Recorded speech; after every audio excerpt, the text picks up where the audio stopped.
I see it. I see the island. Hello and welcome to Monday's edition of MBE Movie News. I'm calling it its full name tonight. Yep. Of course, this is MBE, and I'm joined as always with John C. Walsh, and I'm your other co-host, Stephen John McLaughlin. And John, we're going to talk about something very sad that's came in over the weekend. It's a celebration though, Stephen. Celebration of life. Yeah, it's all about David Prowse, the man behind the Darth Vader suit. Now, just before we get into this, John, we were actually talking about I Am Your Father, the documentary. I did a review on this a few years ago. Thoroughly enjoyed it. Got to see a side of David Prowse I'd never seen before. And also an insight to the sort of politics going on behind the man and the studio behind what propelled him to superstardom, George Lucas. And it's all about George Lucas, who is remembering Darth Vader actor David Prowse. George Lucas has joined the legions of Star Wars fans, actors and creatives paying tribute to the late David Prowse, who passed away this weekend. I'm just going to read a little bit, John, that's coming in from Screen Rant here. George Lucas, the creator of the franchise, is now expressing his condolences over Prowse's death. In comments made to StarWars.com, Lucas spoke about how Prowse's physical presence lent itself perfectly to the kind of character Darth Vader was meant to be. He said David brought a physicality to Darth Vader that was essential for the character. He made Vader leap off the page and onto the big screen with an imposing stature and movement performance to match the intensity and undercurrent of Vader's presence. David was up for anything and contributed to the success of what would become a memorable, tragic figure. May he rest in peace. Now, very nice words there from the former creator, owner. Yes. But John, this is something that actually was spoke about in I Am Your Father, the documentary, and I'm just going to read this little bit, John. You I think you know this anyway, but for anyone that doesn't know, the sort of breakdown in relationship between David Prowse and Lucasfilm. While George Lucas was he was leading Lucasfilm at the time. He owned Lucasfilm. It was his company. He was Lucasfilm. And in 1983, shortly before the release of Star Wars Episode 6 Return of the Jedi, the English newspaper The Daily Mail published an article hinting at Darth Vader's fate in the film. It was speculated that Prowse was behind the leak as a result of being replaced for the scene where Vader is unmasked, even though he maintained that this was impossible since he was unaware of the film's overall plot. A 2015 documentary revealed that an unnamed crew member had talked to the paper. The incident still led to a strained relationship between Prowse and Lucasfilm. Specifically, Prowse had not received any residuals from the film despite being contractually entitled to a percentage of the profits, was not interviewed for the 2004 DVD release of the original trilogy, and was even banned from attending official Star Wars events in 2010. This was all on George Lucas's watch, John. Yes. So I'm going to let you in now. Give me your views on this. It's obviously, we'll talk about David Prowse more, what he brought to the character as well. Like George Lucas did say, he brought this character to life. Well, Stephen, first and foremost, it's sad to hear that David's passed away. Obviously, we've lost Peter Mayhew, fellow recently too. But getting to that stage now, that sad stage where all of the original characters are really starting to pass away. Of course, we lost Alec Guinness years and years and years ago. Peter Cushing's been gone about 20 odd years. We lost Carrie Fisher a few years back. Kenny Baker. We've only really got of the original primary characters Mark Hamill, Harrison Ford and Anthony Daniels. I don't know if there's anyone else I'm missing of the primary characters, but they're all starting to pass away, and it's a sad day. As you can see behind me, original A New Hope poster. Huge Star Wars fans. We used to do a Star Wars show every week for weeks upon weeks, months upon months, until it got a bit shit and ran out of news to speak about. So huge fans. So it's first and foremost sad to see the man's passed away, because he was Darth Vader. James Earl Jones voiced the character, gave it its iconic dulcet tones, but he was the physical presence. This huge towering ominous figure. And I always remember one of my favourite sort of iconic imagery of the original Star Wars is Luke versus Darth Vader on Bespin Cloud City, where they're facing off and the lightsabers clash. He's kind of on his feet pivoting, Luke, and you see the height difference. Absolutely towering. That's David Prowse. And although he wasn't an amazing actor by any means, that physical presence, without that the character would have been shit. Wouldn't have been the same. So got to respect what the man brought. And that's where I'll probably come on to George Lucas, as you did say. He didn't respect David Prowse. And this comes across as cheap, superficial, guilt-ridden. Yeah, George Lucas. He treated the guy like shit in his shoe. He's in a difficult position, John. Yeah. If he doesn't say anything that's disrespectful, when he does say something, we're talking about obviously what that, obviously. Yeah, but Stephen, implies, as you says, what he done to him. Obviously, blamed him for the leak of "I Am Your Father" from Empire Strikes Back. Yeah. There was very few people knew on the set about that twist. Yeah. In fact, it was kept from Luke, Mark Hamill, not Luke. He is Luke though.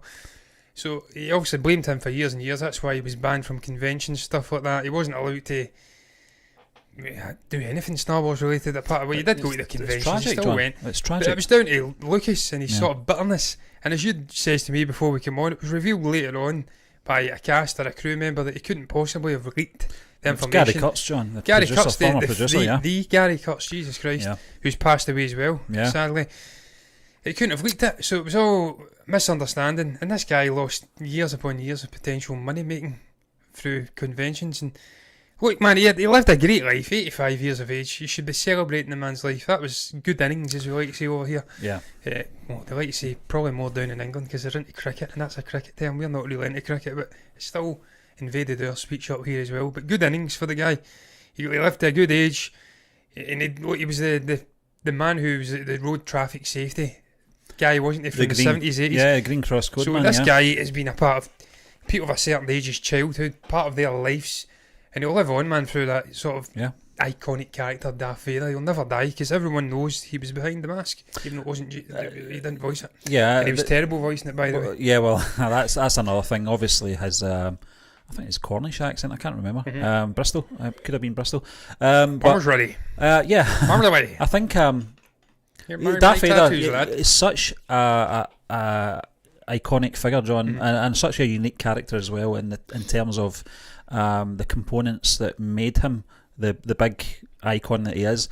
You talked about James Earl Jones' voice in it. You got obviously David Prowse for the body. You've Sebastian Shaw for the face, and you've got Bob Anderson doing the stunt work as well. Steve, I tell you what, you've mentioned obviously the various different people who have made the character of Darth Vader some sort of character. Yeah, voicing the physical side of things, the actual presence, the face. That was one thing I think ate David Prowse up for years. The fact he wasn't allowed to be the face of the older Darth Vader. Yeah, I think he wanted it. Yeah, and Lucas wasn't having it. I think he went behind his back and actually brought Shaw in. He didn't know till the premiere. Terrible. Return of the Jedi, John, according to the documentary. Also in the documentary, the people that made I Am Your Father actually got to construct a reconstruction of that scene, the unmasking scene, and they sliced it with the original footage. Now, for copyright purposes, they couldn't show this publicly, but David Prowse got to see this. He got to see what would have been, and I think it was the next best thing. Well, it probably would have been, John. I don't know. Sebastian Shaw to me was too old. I always felt that it's a contradiction to the prequels, the way they portrayed Obi-Wan and Anakin, him being the mentor and the student, whereas you actually see Sebastian Shaw and Alec Guinness together. Shaw looks older, so it kind of contradicts. I understand why they replaced him, in the special editions. Do you understand why they didn't bring David Prowse in to physically do it? Because of the Bristol accent, you wouldn't have understood him. John, it would have been jarring with the James Earl Jones voiceover, but they done it with Aunt Beru. I think she was from the same neck of the woods as well. They dubbed her voice into an American accent. They could have done it with David Prowse. David Prowse, I only know him from obviously his work with Star Wars and that documentary. He always came across as a really nice guy, dead down to earth. Didn't seem a lot of bitterness about him either. For what we gather and from what we've read, and picked up over the years of his relationship with Lucasfilm, it didn't seem too bitter about it. A lot of people would be really bitter about that and really bad-mouthing Lucasfilm and bad-mouthing Star Wars. It didn't come across like that at all. He got on with it. He enjoyed the relationship and the interaction with the Star Wars fans, that he had to do it different ways, different conventions that weren't official.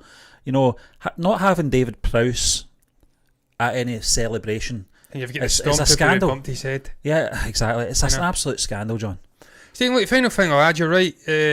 that's something I think it's probably stopped. The one thing I'll say this, it probably stopped him from harbouring any discontent or issues with Lucas and actual Star Wars in general, was the fact that no one involved in the original trilogy thought it would be the success it was. So when it became a huge success, a cult classic, and then became an out-and-out classic, passing of the baton, generational sort of franchise, they probably just took it for what it was. The surprise success, the surprise stardom, and they went with it, and they were probably happy just to be a part of it. That's one thing I've always seen from Star Wars, the fraternity. They're all, even now, Tony Daniels and Mark Hamill, they keep in contact with each other.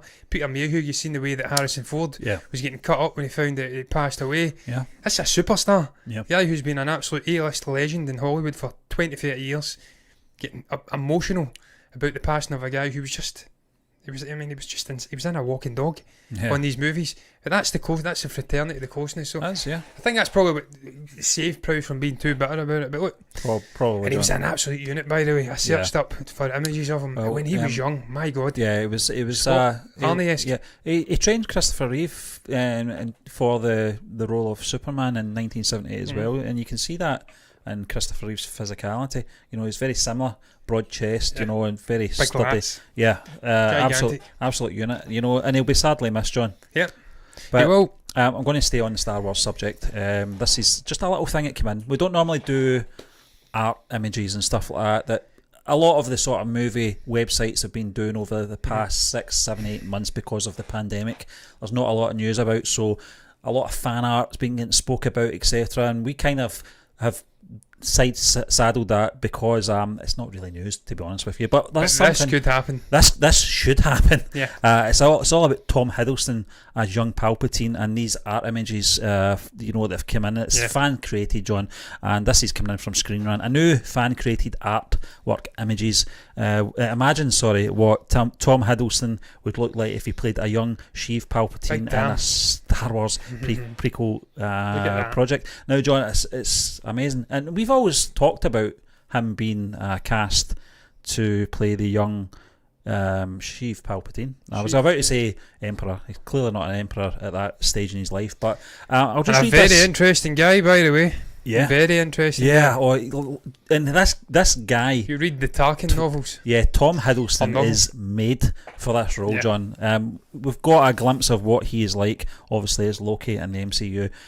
He would just take this to another level with this character. But a new piece of fan art makes a great case for Tom Hiddleston playing young Emperor Sheev Palpatine, originally played by Ian McDiarmid in a Star Wars prequel project. As Lucasfilm continues to hold off tackling what lies ahead in the galaxy following the Skywalker saga, they're looking at the past for new content. That's why their Disney Plus series are mainly period pieces like The Mandalorian.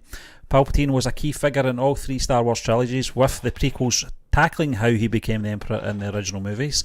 Despite his presumed death in Return of the Jedi, he did die then, Star Wars The Rise of Skywalker surprisingly brought him back. No, they didn't, it was a clone. Fans were initially thrilled to learn how he fit in the new narrative, but his return ultimately proved to be disappointing. You're not kidding. Yep. Not only did the movie fail to justify his return, but also left a trail of questions regarding the specifics of his survival in the last few decades. That said, if Lucasfilm still wants to put a Palpatine at the centre for Project Hiddleston playing the character in what could be an origin story sounds like a nifty idea. Now, John, I always said that that was the best thing to do with that character, was go back to his origins. I don't know what happened there. Rather than dragging him out for one final curtain call in The Rise of Skywalker, which didn't make any sense. The whole Snoke thing was just side-shifted. It was swept to the side. He was a clone. I am all the Sith, all that carry on. Yeah. And it also soured the end of Return of the Jedi as well. Well, it didn't for me, because after Return of the Jedi, I don't really look past that. That's my decision. I'm not a man baby. I don't get upset about it. I love Return of the Jedi so much that it's ingrained in my memory anyway. Yeah. I've lived through it. I was there when it was released, and I'm quite happy with that. You know, if people want to watch the other ones, that's up to them, but I'm quite happy obviously with the way Return of the Jedi ended and Palpatine's obviously downfall. But this article actually is right, John. It didn't explain a lot where he's been and all that thing, and what actually did happen to him when he fell down that shaft in the Death Star 2. I'm trying to do the song at the end of Return of the Jedi there. I like that tune. Yeah, it was great. Staying, I agree. Don't know what I'm doing now. I agree. I just find that the sequel trilogy has been completely wiped out of my brain. It's fan fiction to me now. It doesn't exist. It's just the original trilogy and the prequels, because that was George Lucas. He was the omnipotent, all-seeing, all-hearing master. He created Star Wars. What came afterwards wasn't with his blessing. It wasn't his vision. It's fan fiction, expensive fan fiction, and shit fan fiction. Let's be honest. Apart from 2 or 3 characters, it went nowhere, and it was boring.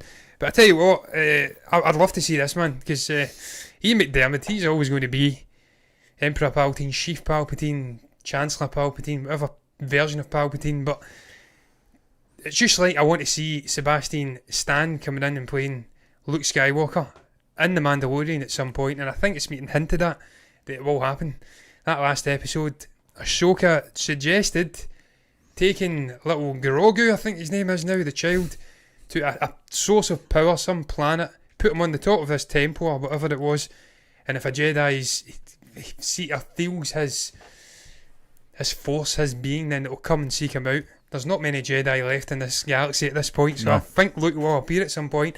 I think Sebastian Stan will be the man to do it. They can't de-age Mark Hamill. It would be like Al Pacino and the Irishman. It wouldn't be good. No, he'd be trying to get up, and it's the active thing. Yeah, it's the active physicality of the man as well. You can de-age it, but physically no. No, especially if you're going to be a Jedi at your peak, you need to be physical. And Sebastian Stan looks like him, and he's young.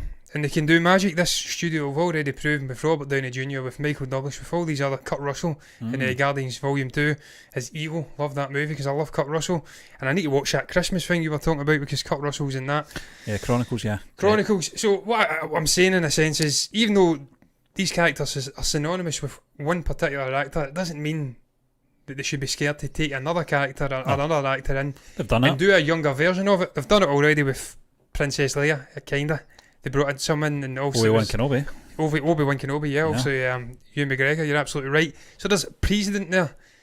And Tom Hiddleston's an absolutely tremendous actor. He can do that role easily. Mon Mothma, another one. Mon Mothma is another one that's been done, and it looks the same. It's eerie. Yeah. He doesn't look an exact copy of Ian McDiarmid, but look, man, he's such a good actor. Yeah. He's got that tie with Disney Marvel already. What age would you think Chief Palpatine would have been in The Phantom Menace at that stage in his life? 50s, 60s. It would work. 40s, 50s. No, he's not 40s, 50s. I would say late 50s. Yeah. So he could be early 20s, mid 20s, 30s. Yeah. And Hiddleston comes in and plays him. And Stephen, it's such an alluring story as well. The Darth Plagueis stuff. Yeah. Oh, yeah. That relationship between those two. Him ending up topping his master. The journey to where we see him in the prequel trilogy, where we ultimately see him in the original trilogy, where he came from. They've established this guy, the richness of this character. In the Tarkin novels, he has a lot of similarities with Tarkin. I think Naboo is from a very similar region to where Tarkin was from. Yeah. And there's lots of different stuff going on with the character, so it's a very complex character. They can take this. Yeah, well, definitely, yeah. For a Disney Plus TV show. Yeah. 3, 4, 5 seasons. The rise of Palpatine. And I'd be absolutely on board for it. And he's already in the studio. Yeah. Hiddleston's already in the studio. He wouldn't be hard to work with. This guy wouldn't give up the chance to play Chief Palpatine. He's still young enough. He can do it for years upon years. They're doing it. They're doing TV shows, man. We've got Cassian Andor. We've got Obi-Wan Kenobi. We've got a mysterious show coming. We've got this all-female show. Why not have a Palpatine show, man? Yeah. Why not have a Vader show?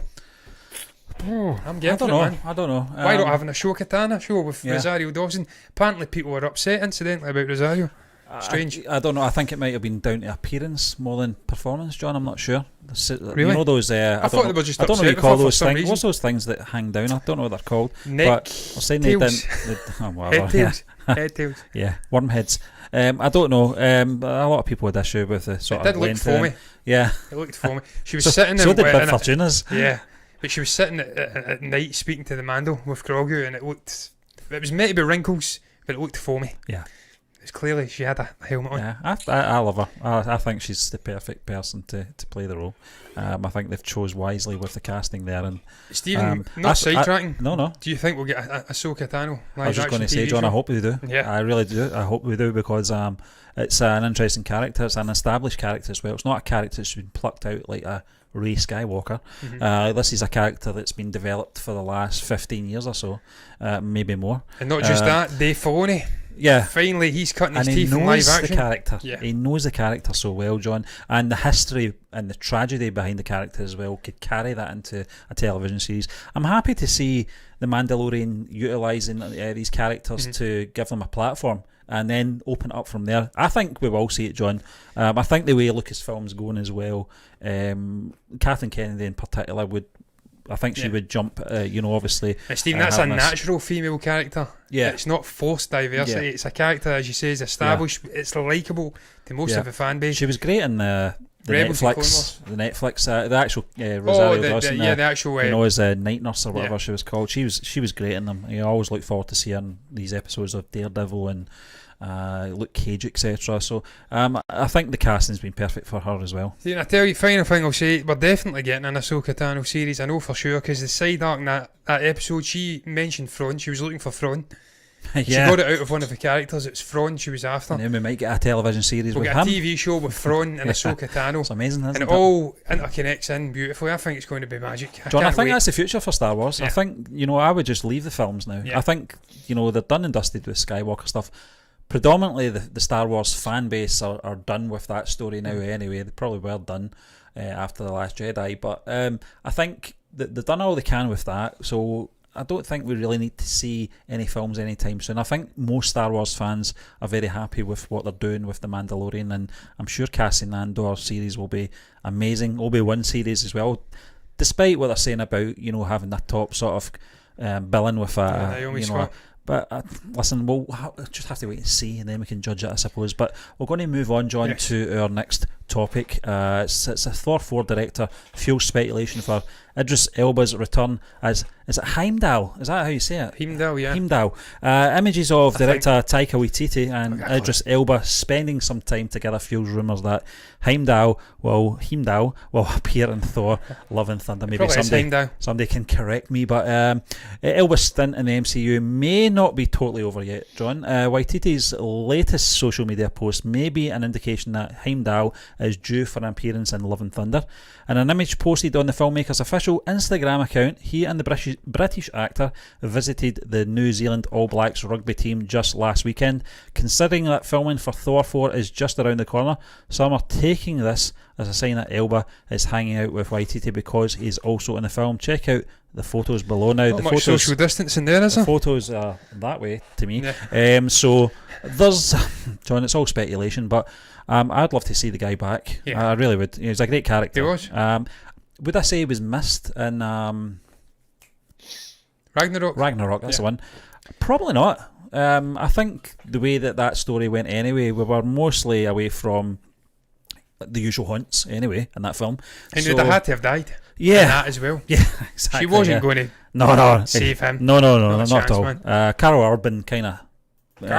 Carl, he filled in the void, but I'd love to see the guy back. Stephen, I'd love to see him back as well. He's such a... Look, I said it before, I want him to be the next James Bond. 007. I think he's just brilliant. He's a good guy off the screen. Does a lot of work for numerous things, charity, everything. And you've seen it when you get coronavirus and stuff like that. He's just a cool guy, man. He batted it off, didn't even do anything to him. But Dwayne Johnson, he's such a cool guy, he's such a cool character, and they can do it. I was speaking about this the other, I think it was last week, a show talking about where potential Spider-Man, 3 potential Spider-Man characters popping up in the one movie. All the Spider-Man films are all apparently canon according to Scott Derrickson, and that opened up a can of worms. We could see characters from various different eras coming back, characters that have been dead coming back, characters that are different from the ones we've seen in alternate universes coming in. Yeah. Why can't we do it with Heimdall? Heimdall, I don't know how you say it. I see no reason. He did get killed, didn't he? He get stabbed. I'm sure he get stabbed. I think it was the Dark World. It may not have been, though. I can't recall which movie. He did get done in. And he can't come back because no death is final in the MCU. And people hate that. No. Because they think it reduces the stakes, it reduces the emotive impact. But I don't give a shit about that. If that gives me the Well, chance to get depends Chris on the Evans character. back, Robert Downey Jr. back, potentially Scarlett Johansson back at some point, I don't care. Tom Hiddleston's coming back to do a Loki show, and I'm absolutely delighted about it. I see no reason why Idris can't come back and play this character. Yeah. And Taika gets a chance to get his hands on this character, and we know what Taika does with these characters. Characters you think have ran their length. Yeah. He does something with it and rejuvenates it. He's done it with Thor. John, that's so why much so that Chris Hemsworth yeah. wants to stay in the character. And obviously Natalie Portman being in there as well. Yeah. I thought this character was done and dusted after the Dark World. Mm-hmm. I didn't think there was much mileage left in the character. Natalie Portman's probably came back. One of her big decisions in coming back to the role was probably through Taika Waititi. I can't confirm that, but I think that is probably one of the cases. He's got a draw. He has. He's such a cool guy, man. And his style's a joke, honestly. That's one of the things I admire about the studio as well. The Dark World is not everyone's favourite MCU film, let's be honest. No. But they acted on it very quickly, and they said we need fresh life into this element of the franchise. We need to breathe new life into the character as well. It needs to stop being so stuffy and pompous and Shakespearean. Yeah, that's a good description, John. And they did that, and they got the right guy in to do it as well. And Stephen, it was so important because tonally that was the bridge for James Gunn's Guardians, to bring them in, to include the Guardians into this universe, because tonally they were different to the traditional Marvel sort of comedy, the humour. So that bridged the gap, bringing in Taika, a guy who's friends with James Gunn, who's got a similar comedic taste, who does that similar visual, stylistic, comedic thing with his movies. That bridged the gap, and it allowed them to then connect the Guardians with, obviously, Thor. It's going to be as Guardians of the Galaxy. Then that brings them into the greater MCU, and it's not as jarring. So it was a moment of inspiration from Kevin Feige, from Marvel, Disney, bringing Taika in. I'm just glad he's doing this movie now. I can't wait to see where it goes. There's lots of rumours that we're getting... I think we're getting Groot in there. Is it your man Vin Diesel that does Groot? Yeah. I think Bradley Cooper does Rocket Raccoon. So we know we're getting Groot in there. Christian Bale as well. Christian Bale's that's right. He's playing the villain potentially. So this is so exciting. This movie, I can't wait to see it, man. Yeah. The love, the romantic aspect between Jane and Thor. The cancer's killing her. The power to wield this Mjolnir, the mighty Thor, is killing her. That balance, he can save her, she doesn't want to be saved. That, the villains, the humour, everything's going to be brilliant. I can't wait for this movie. I can't wait, John. There's a film I can wait for, and that's Dirty Dancing 2. There was actually a so-called sequel, if you like, a prequel sequel, I can't remember. It was called Dirty Dancing Havana Nights. Whoa. None of the original cast were in this, John. It was one of those sort of straight-to-video efforts, but this is actually apparently a proper sequel. Now, it's Jennifer Grey, obviously, really? saying this. Dirty Dancing 2 can't replace Patrick Swayze, says you're right, Jennifer Grey. No, you can't. The upcoming sequel to the 1987 cult favourite Dirty Dancing won't try and replace Patrick Swayze, says the film star and producer Jennifer Grey. She's a producer on this. I didn't know that, but I didn't know what was happening, Steve. No, taking the fans into account, Grey recently spoke with People and insisted that the sequel, which she's starring in and executive producing, will not try and replace Swayze. At present, it's unknown just what kind of story that the sequel will tell or how big of a role Grey will play in it. Still, it will likely comfort many previous anxious fans to know that Swayze's place in the franchise won't be erased and that Grey holds him in high regard. Calling Swayze's magic, Grey said, "All I can say is there's no replacing anyone who's passed. You never try to repeat anything that's magic like that. You just go for something different." Now, John, before I let you in, I'm only reading this for the first time here, the full article, but those words from Jennifer Grey kind of suggest to me that she's only going to be a cameo in this. I don't think the fact that obviously Patrick Swayze is sadly no longer with us, I can't see her character being in it too much. I think it's going to be a sort of passing of the baton type of film, sadly, because the first film, John, whether you like that style of that musical or that kind of genre, it was an absolute iconic hit when it was released. It's still held in high regard to this day for performance. Some iconic scenes in there as well, John, that you can't take away. Some amazing dancing as well. Love, man. Yeah, that's why I love the song. That's what I was going to speak about next. Was that soundtrack as well, John? That 6 feet 1 weighing 210. Those songs from the 50s.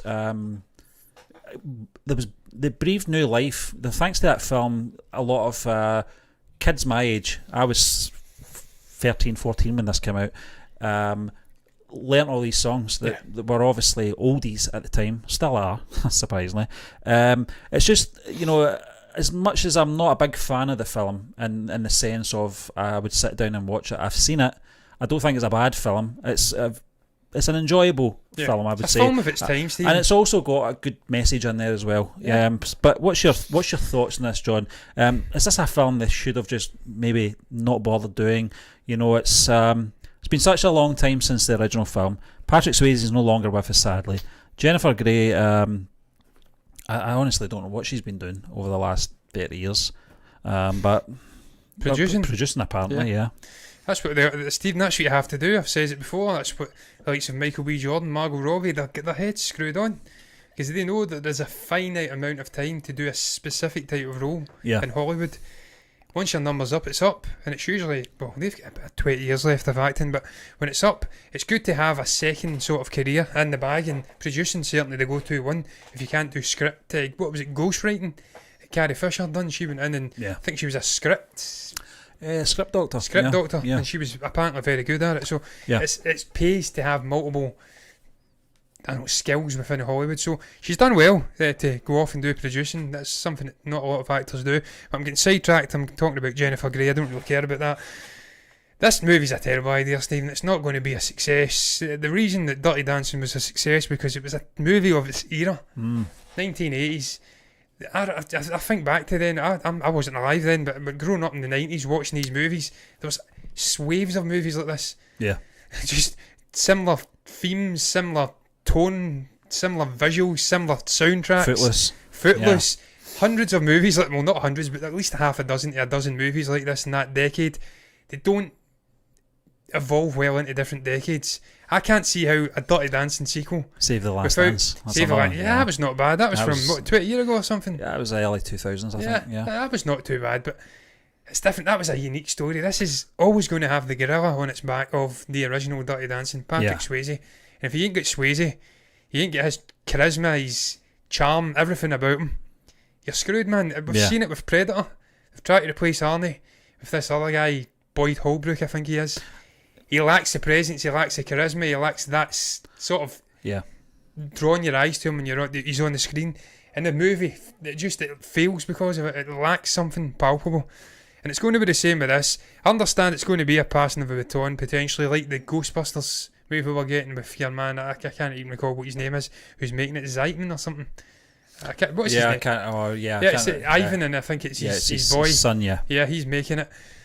That's going to be a similar concept. You're playing on some of the original characters coming back. They pass the baton over to a new generation. It's a coming of age thing again. Hopefully you get the nostalgia element, old fans coming back to watch it. You sort of breed a new generation of fans into this franchise. That's different. That's Ghostbusters. This is Dirty Dancing. It should be a standalone movie. It's a terrible idea. I keep saying it. Back to the Future, movies of that time, they do not translate well into another decade. People have changed. Yeah. I think as well, John, that it's they're doing it. They're doing it. They're not going to listen to us, but it'll be interesting to see what time period it takes place in. Obviously, when was that? Was it the 50s? Yeah, I would say so. So you're talking 30 years since the film, or 35 years, or whatever it is. 80s is in vogue. I would say probably the 80s would probably. Yeah, I think that would probably fit well. Stranger Things, Wonder Woman 1984, all these series been set in the 80s. It depends, John, but I think obviously her character is going to be. I don't think she's going to be in it much. I think her daughter or something. I think so. I think it's going to be. They can't do Halloween. They can't even do like memories or flashbacks or anything like that. But I think it will just be sort of her life experience that will be rubbing off on whoever the young prodigy is to carry the sort of franchise forward. But Stephen, I tell you, final thing I'll add, it'll all make or break on the cast. Who they get in to play the roles, who they get in to play the sort of Patrick Swayze role.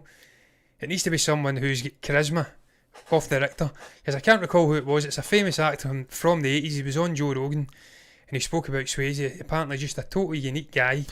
No one like him on the planet. Yeah, by all accounts, brilliant guy, really down good to earth. guy, So you lose something like that, man, you're screwed. You're really fighting against it. So don't think it's important to know, John, that Dirty Dancing and Johnny Castle, I think that was his character's name, was iconic even before the sad passing of Patrick Swayze, he was already a legend with that performance and that character, John. So, it's not playing on, obviously, the sad passing of Patrick Swayze that have propelled this film up to something it wasn't. It was what it was. But we're going to move on, John, to our final topic, and it's all about Dev Patel-starrer, the personal history of David Copperfield in Indian theatres on December 11th. This is coming in from teleshacker.com. Now, Dev Patel is all set to return to the Indian screens. His new film, The Personal History of David Copperfield, will hit the theatres on December 11th.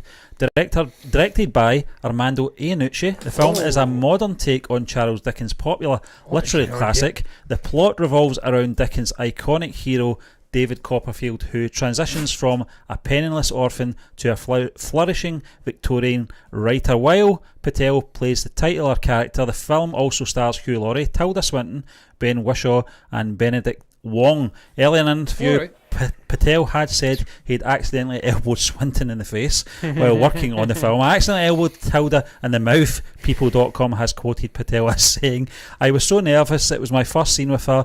There's a whole thing where he is almost about to pass out and he's trying to find a couch," you're killing me, Harley, to land on, and I was spinning around and flailing, and I kind of did like a UFC elbow, and Tilda just stopped, and I thought I just broke Tilda's teeth in the first scene, and she was very gracious about it. She's very hard. All of her teeth are intact, he added, recalling the incident that occurred during the shoot of the film, which is brought to India by PVR Pictures. What is your take on this, John? Because we can talk about the cast first and foremost. That's a very impressive cast. Stephen, I recall it was out maybe about a year ago. I recall it being in the box office when we were doing box office chat. I recall speaking about the movie. It did allure me at the time. Dev Patel's a brilliant actor. Been watching this guy in many, many movies over the course of the last 10, 15 years. Yeah. He's tremendous. He very rarely puts in a poor performance. And you're right, you look at the rest of the cast. Hugh Laurie, I love Hugh Laurie, man. This guy, it's that good that it makes me want to watch a movie like Sense and Sensibility, a movie that's not designed for my demographic. Harley, you come over here. Yeah. Come. You're going to ruin the show, my friend. The wires are moving, yes, John. I'm very nervous. You come over here, big boy. You put Hugh Laurie in there with Tilda Swinton, Ben Whishaw as well. I mean, this is the guy done Paddington. Benedict Wong as well. And our very own Peter Capaldi and our very own Armando Iannucci. Yeah. Directing it, the master of satire.